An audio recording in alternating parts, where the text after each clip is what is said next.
Shalom, kita bertemu kembali dalam Efrata Devotion pada hari ini. Saya mengajak kita untuk merenungkan Yesaya 9 ayat yang kelima. Demikian firman Tuhan.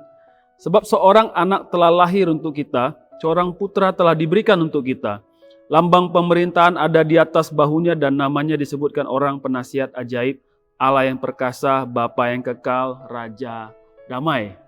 Yesaya memberitahukan nubuatan kedatangan seorang anak yang memberikan harapan kepada umat Israel tengah-tengah gejolak hidup pada zamannya.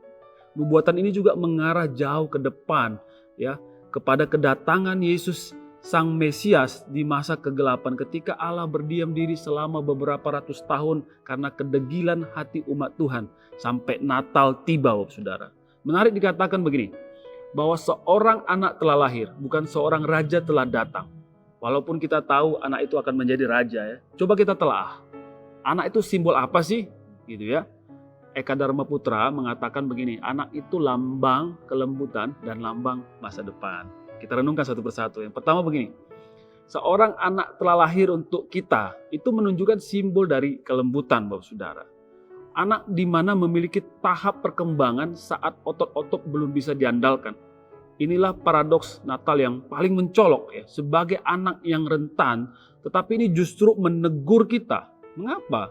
Ya, kenapa? Karena saat manusia karena keberdosaannya menyelesaikan masalah dengan otot dan kekerasan, dengan kepalan tangan atau dengan bahkan senjata kayak gitu ya.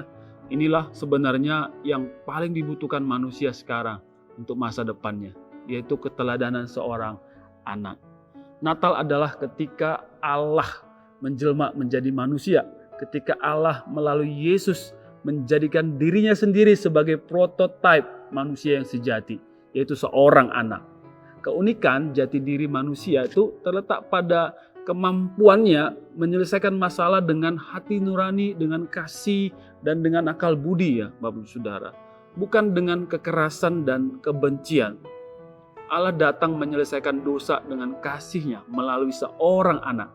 Oleh karena itu, mari kita meneladani Yesus yang menyelesaikan masalah dengan kelemah lembutan, dengan kasih dan akal budi, bukan dengan cakar, dengan kekuatan otot atau kekerasan bahkan dendam.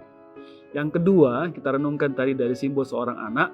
Seorang anak telah lahir bagi kita. Anak itu kan generasi penerus, ya Bapak Saudara, ya. Ini mengingatkan kita bahwa seorang anak telah lahir menunjukkan ada sebuah masa depan. Ada sebuah pengharapan yang telah dinyatakan Tuhan bagi kita. Masa depan itu penting sekali, ya. Ini selalu kita katakan, ya. Dan Tuhan juga mengingatkan kita tentang hari depan.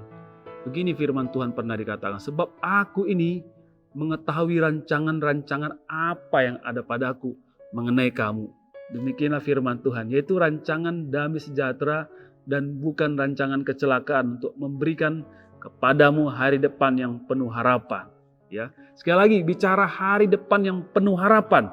Kita ngomong betapa pentingnya masa depan, ya kan. Tapi kalau kita melihat secara jujur, Bapak Saudara, ya, seberapa sering tindakan dan perbuatan kita sekarang dan di masa lalu disadari atau tidak membahayakan bahkan menghancurkan masa depan kita.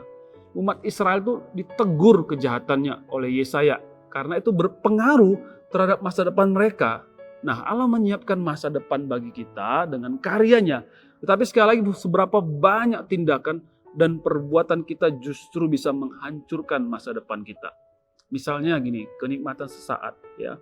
Tidak peduli apakah hasilnya hanyalah penderitaan dan penyesalan yang panjang di kemudian hari.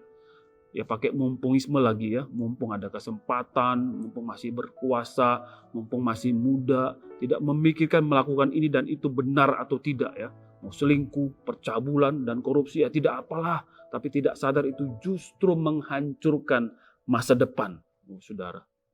Seorang anak telah lahir untuk kita, mengingatkan kita agar kita kembali kepada rancangan dan rencana Allah.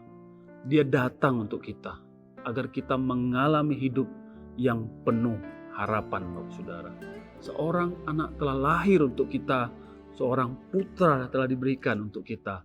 Lambang pemerintahan ada di atas bahunya dan namanya disebutkan orang penasihat ajaib, Allah yang perkasa, Bapa yang kekal, Raja damai. Bersyukurlah dan tetaplah setia kepada Tuhan sekalipun di masa-masa sukar ini. Tuhan Yesus memberkati kita.